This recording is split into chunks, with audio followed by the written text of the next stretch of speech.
They called it the milk bottle. The German pilots, the Luftwaffe aces who had been killing men in the skies over Europe since 1939, they looked at photographs of this new American fighter and they laughed. They said it was too fat, too heavy, too clumsy to survive in a real dogfight. They said any competent Focke-Wulf pilot could dance around it all day and walk home for dinner. And I want to tell you something. In the first few months of 1943, they were not entirely wrong. But here is what they did not know. Here is what they could not see in those photographs. What happens when you put a Pratt & Whitney double Wasp, 2,000 horsepower, 18 cylinders, the most powerful air-cooled engine ever built, behind that round, ridiculous fuselage, climb it to 30,000 feet, and point it at the earth? They laughed at the milk bottle. My name is Robert James Whitfield. I flew 47 combat missions in that aircraft over occupied Europe. And I watched, mission by mission, the laughter die. I grew up in Dayton, Ohio, which is fitting, I suppose, for a man who would spend the defining years of his life in the air. Dayton was the Wright brothers' town. Aviation was in the water there. I had been obsessed with aircraft since I was 7 years old, since my uncle took me to a county air show and I watched a barnstormer pull out of a dive 50 feet off the ground and felt the pressure wave hit my chest. I knew right then, not as a thought, not as a plan, as a certainty. The way some men know they will be doctors or farmers or preachers. I knew I would fly. By the time the war found me, I had already been flying for 2 years. I trained on Stearmans, moved to AT-6 Texans, graduated through the P-40 Warhawk. I was 20 years old, and I believed I understood what a fighter aircraft was. And then, in the summer of 1942, on a tarmac at Republic Aviation on Long Island, I walked up to a P-47 Thunderbolt for the first time, and I realized I did not understand anything. It was gigantic. That is the only word that does it justice. In a world of lean, angular fighter planes built for agility and speed, the P-47 looked like someone had designed a cockpit and then wrapped a small house around it.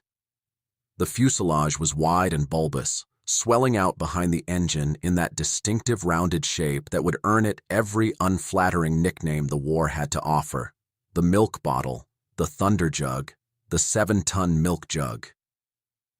Standing next to it, I came up to the wing root. I had to use footholds cut into the side of the fuselage just to get into the cockpit.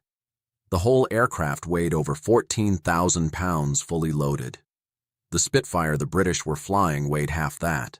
I turned to my squadron commander, Major Harris, and I said, and I am not proud of this, I said, "Sir, is this actually a fighter?" Harris looked at me for a moment with an expression I have since come to recognize as the expression of a man who has already learned something you haven't learned yet. He said, "Whitfield, you get that thing up to altitude and you push that throttle forward, and then you come back and tell me what it is." He walked away. He was right. He was completely, absolutely right. And everything I am about to tell you is the story of how I learned that he was right. I was assigned to the 56th Fighter Group, Halesworth, Suffolk, England. The 56th would become the highest-scoring P-47 group in the 8th Air Force, nearly 1,000 aerial victories by the end of the war. Hub Zemke commanded us. Francis Gabreski flew with us. These were men the Luftwaffe knew by name. But in the winter of 1942, that future was unwritten. We were green, we were learning, and the enemy we were facing was not. The Luftwaffe pilots over Europe in 1943 were not beginners. Many of them had been fighting since the Spanish Civil War. They flew the Focke-Wulf 190, a magnificent aircraft, fast and agile, and armed with 4 cannons and 2 machine guns, and the Messerschmitt 109, which had been killing Allied pilots since the Battle of Britain. These men had hundreds of combat hours. They had developed tactics. They had survived long enough to know what they were doing, and they were doing it to us. And in those early months, the German assessment of the P-47 was not entirely unfair. At low altitude, our aircraft was at a real disadvantage. It was heavy. Its turn radius was wider than the 190's. A skilled German pilot who could drag us down below 10,000 feet and force a turning fight had a genuine advantage. The men who knew this and exploited it, they were lethal. I lost friends to those pilots. Good men, careful men, men who had done everything right. The P-47's weight was a liability at low altitude, and the pilots who were smart enough to use that against us extracted a price. Above 20,000 feet, something happened to the P-47 that no photograph could communicate. The turbo supercharger, a piece of engineering that had taken years to perfect, compressed the thin, high-altitude air and fed it into the double wasp at sea-level pressure. Where other aircraft lost power as they climbed, the Thunderbolt maintained full performance. At 30,000 feet, the P-47 was one of the fastest aircraft in the theater. And in a dive, a full-power vertical dive from high altitude, it reached speeds that no Focke-Wulf or Messerschmitt could match. We called it the zoom and boom. You come down from altitude, hit hard, and climb back up before the enemy can respond. You do not stay and turn. You do not fight their fight. You fight yours. My first aerial engagement came on March 4, 1943. We were escorting B-17 Flying Fortresses on a mission over the Dutch coast, 28,000 feet, clear sky except for the contrails of the bombers ahead. I was flying wingman to Captain Dale Ellis, a farm boy from Iowa with an instinct for air combat that I have never seen equaled. The radio was quiet. The sky was empty, and then it wasn't. 6 FW-190s came out of the sun. The oldest trick in aerial combat: put the sun behind you, come down hard and fast before your enemy sees you. The radio went from silence to chaos in an instant. Brake left, brake right, bogeys at 3 o'clock high, 2 on your tail. I broke right on Ellis's call, felt the G-forces compress my chest as the P-47 came around, and entered the world that combat pilots live in. A world where everything moves too fast for conscious thought, where you operate entirely on training and instinct and the dim animal awareness that you are trying to kill before you are killed.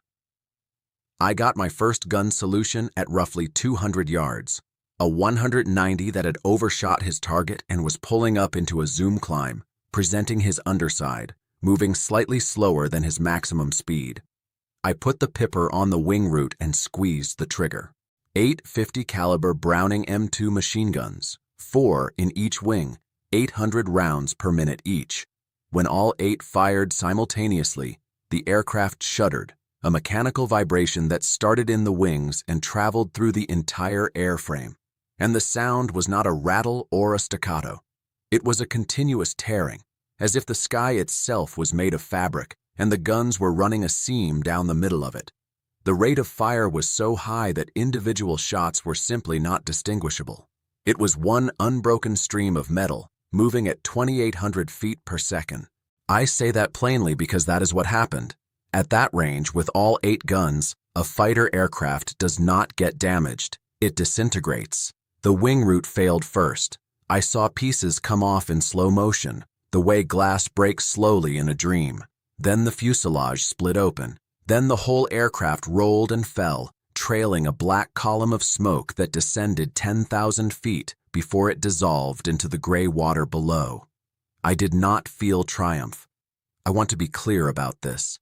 I had just killed a man I had never met, a man doing the same job on his side that I was doing on mine. What I felt was something colder and more immediate than triumph.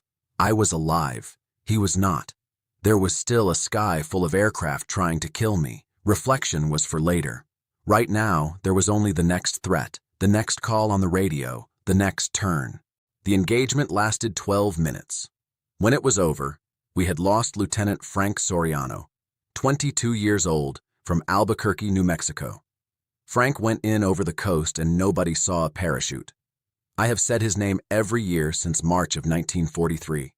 It seems like the minimum. As the year progressed, we got better. All of us got better. We stopped asking the P-47 to be something it wasn't. We stopped trying to turn with 190s at low altitude. We developed the tactics that suited our aircraft: high-altitude patrol, dive attacks, The zoom and boom, hit hard and climb back before the enemy can react. And as we got better, the P-47's other great advantage revealed itself. It could absorb punishment that would destroy any other fighter in the sky. I watched aircraft come back to Halesworth that had no business flying. Holes in the fuselage you could put your fist through. Tail surfaces so riddled with cannon and machine gun fire they looked like metal lace. Engines throwing oil, running on fewer cylinders than they were designed to use, shaking and stuttering, and somehow still generating enough power to get the aircraft home. One pilot I knew, Eddie Torres from Brooklyn, brought his P-47 back from a mission over Germany with half his right elevator shot away and the engine running on 14 of 18 cylinders. He landed it. He walked away. He was flying again 48 hours later. The P-47's robustness changed something in the psychology of the pilots who flew it. Fear does not disappear in combat. Anyone who tells you fear disappears is either lying or has never been in actual combat. But fear can be managed. It can be kept in its proper compartment when you trust your aircraft absolutely. When you know that the machine will absorb what comes and keep flying, you can function at full capacity even when the sky is trying to kill you. That trust, built mission by mission over the year of 1943, made us better pilots. It made us more dangerous. The mission I think about most, not the most dangerous, but the one that lives in me most permanently, was August 17th, 1943. The Schweinfurt raid. Ball-bearing factories deep in southern Germany, the kind of target that could genuinely affect the German war machine's ability to build tanks and aircraft. The 56th escorted the bombers as far as our fuel range allowed, which was not far enough. We knew this going in. The target was beyond our range. At some point over Belgium, we would have to turn back and leave the B-17s to fly on alone. I watched them go. I watched 230 B-17s fly east while we turned west, and I knew, we all knew, what was waiting for them. The Luftwaffe had been tracking the formation since takeoff. The moment our escorts turned, every 109 and 190 in the sector would be climbing toward those bombers with nothing between them and their targets. 60 aircraft were shot down that day. 600 men. Many of them died in the minutes after we turned for home. I have turned west in my mind almost every day since August of 1943. I know there was nothing else we could do. The fuel situation was the fuel situation. Disobeying orders and flying on would only have added our bodies to the count. I know this. I have known it for 80 years, and the knowledge has never once been enough to close the account. By 1944, the balance had shifted visibly. American production had flooded the theater with aircraft. The P-47 groups had accumulated the kind of combat experience that only time and survival can build. And the Luftwaffe was running out of what it could not replace: experienced pilots. This was the arithmetic that ultimately decided the air war over Europe. Germany could build aircraft. It could not build fast enough the men to fly them well. By 1944, we were encountering pilots with 100 hours of total flight time. We had men with 10 times that. The difference showed immediately and terribly. The 56th Fighter Group had become something the Luftwaffe took seriously. Hub Zemke's name was known on the other side. Francis Gabreski, who would finish the war as the leading American ace in the European theater, was flying missions with us. The milk bottle had accumulated hundreds of aerial victories. The aircraft that German pilots had dismissed as a joke in 1942 had become one of the most feared things in the sky over occupied Europe. After the war, I met Werner Esch, a former FW-190 pilot, at an aviation reunion. We talked for a long time. He told me that the initial Luftwaffe reaction to the P-47 had been amusement. The Thunderkrug, the Thunderjug, too fat to fight. And then he told me what happened as 1943 progressed, as the 56th and the other P-47 groups grew in experience and confidence. He said the standard guidance passed among experienced Luftwaffe pilots became, "Do not let the P-47 get above you. Do not let it dive on you. If it has altitude on you, disengage immediately." The pilots who ignored this guidance, the younger ones, the ones who still thought they could force a turning fight, they were the ones who didn't come back. I asked Werner what it looked like when a P-47 came down from altitude on a full-power dive. He was quiet for a moment. Then he said, "Like a truck falling out of the sky, and it hit like one." I came close to dying on a February mission in 1944. I was leading a flight of 4 over central Germany at 26,000 feet when we were bounced by 190s that had used cloud cover to get above us. The same altitude ambush we used on them, and they were skilled at it. The first pass was fast and clean. My wingman, Lieutenant Dave Kowalski, took hits and called smoke from his engine. He said he was going to try to reach the coast. Dave Kowalski did not reach the coast. On the second pass, I took a burst in the right wing and the engine compartment. I heard and felt the impacts, a series of percussive shocks that ran through the airframe like hammer blows. 2 cylinders blew. The engine began vibrating with an intensity that went from alarming to violent in about 3 seconds. Oil came back over the windscreen. My airspeed was dropping. At 26,000 feet, crippled, alone, over Germany, the mathematics of survival were not encouraging. I pointed the nose west and pushed everything to the stops. Throttle, mixture, prop pitch, everything forward. The double wasp screamed and shook and threw oil and kept running. That is the sentence I have repeated to myself across the 80 years since that day. The engine kept running. 2 cylinders gone, oil pressure dropping, airframe shaking hard enough to blur my instruments, and the engine kept running. I lost altitude in a long, shallow descent all the way to the coast, trading height for airspeed, trying to stay fast enough that the 190s couldn't settle in for a killing shot. 2 of them followed me for perhaps 50 miles before turning back. I crossed the Dutch coast at 9,000 feet. I crossed the English Channel at 4,000. I put the aircraft down at the first airfield I found, a base I had never landed at before, gear down, flaps down, and the runway coming up. I touched down and rolled out and sat in the cockpit while the ground crew worked on the engine. The crew chief straightened up and looked at me. He said, "Captain, I don't know how you flew this home." I said, "Neither do I." He laughed, I laughed. And then, when he and his crew had moved away, I sat alone in the cockpit for a few more minutes, because sometimes you need that time before you can stand up and walk away and face the rest of the world.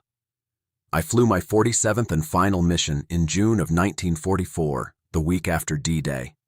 The sky over Normandy was the most crowded I had ever seen. Aircraft of every Allied nation, a density of traffic that would have been unimaginable 2 years earlier. I flew top cover for the invasion fleet and watched from altitude what was happening on the beaches below. The tiny shapes of men moving toward the shore, the white lines of landing craft, the whole terrible machinery of liberation grinding forward on the sand. I came home to Dayton in the fall of 1944. I walked into my parents' house. My mother made pot roast. My father asked me what it had been like over there. I said, "Fine." It was not fine, but some things you carry alone for a while because the people who weren't there cannot hold them with you, and it is not fair to put that weight on someone who has no way to understand it. I flew commercially for the next 40 years, 707s, 727s, 747s. I logged 20,000 hours. Passengers sometimes found out I had flown P-47s in the war and asked me how the big airliners compared. I always gave the same answer: smoother, more comfortable, better food. But not once in 4 decades of airline flying did I climb into a cockpit and feel what I felt in a P-47 at altitude, throttle forward, 8 guns cold and ready, the double wasp shaking the entire airframe with its determination to run. The aircraft I flew, tail number 428457, which we named Ohio Girl after the woman I eventually married, that aircraft is gone now. Most of them are gone. Of the 15,000 P-47s that were built, perhaps a dozen remain flyable. When I see one at an air show, when I hear that double wasp ignite and feel the sound in my chest before I hear it in my ears, I am 20 years old again.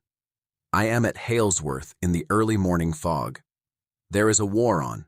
The mission is in 2 hours, and the aircraft waiting on the tarmac, the heavy, ugly, magnificent aircraft that the Germans photographed and laughed at, is about to prove, one more time, exactly what it is. To the men of the 56th Fighter Group. To Frank Soriano, 22 years old, Albuquerque, New Mexico, who went in over the Dutch coast and didn't come back. To Dave Kowalski, who didn't reach the coast. To every man in that group who flew the plane the Luftwaffe laughed at, who flew it until the laughter stopped, who flew it until the name Thunderbolt meant something. We flew the milk bottle. We flew the thunder jug. We flew the 7-ton, round, ridiculous, indestructible, terrifying, beautiful machine that nobody believed in until they had to face it. They laughed at the P-47. Then the 850s spoke, and the sky over Europe was never the same again.